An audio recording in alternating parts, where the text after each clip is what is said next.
mga kapasaway. Update ko lang sa inyo yung aking mga natirang labuyo ngayon. So, yung aking pangati na si Alas 4 namatay nga pala siya. Ano siya? So, pero may nabuhay naman yung kanyang palahi. Yung sisiw na yung sa puti na inahin na 4 na piraso, kaso tatlo na lang yung isang lalaki namatay. Tapos yung isang lalaki andun kay sir, pinaiwan kasi medyo malaki ang pagkamis nito. Ito sila mga kapasaway. Oh, ito ang mga kapasaway.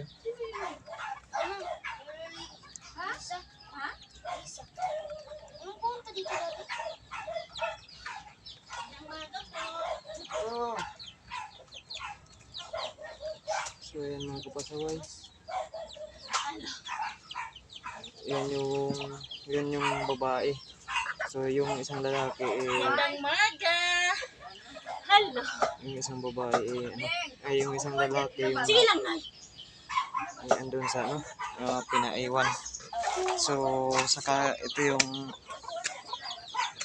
natin pangating dumalaga na si Liit. Ayan po si Liit mga kapasway. Ayan. So yan na lang yung natitirang natin datihan na babaeng labuyo. Ayan. So yung na yun, yung isang babae na yun yun. Yan. Palahi yan 4.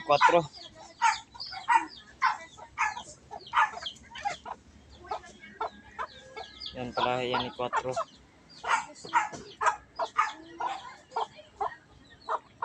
So yan hindi natin inahin. Inahin para next season magkaparami na tayo. Saka ito paparamihin ko to. Yung paparamihin ko.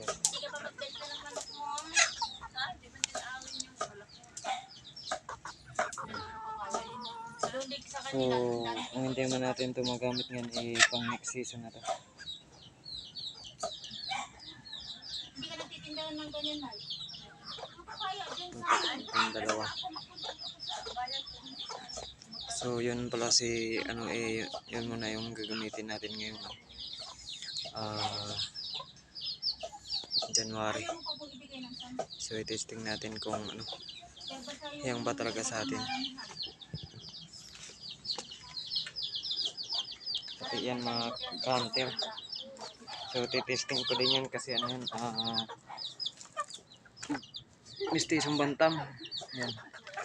Mistisong bantam yan mga counter. So yan pag ito ng asawa na to, papasawahan ko yun dito.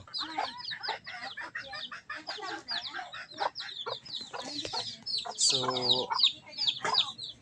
yung mga alaga nyo mga pasaway, kumusta na? Malapit-lapit na rin yung hunting season. So sa mga nakahuli na dyan ngayon, congrats sa inyo mga ka-hunter. So yun lang, at God bless and thanks for watching.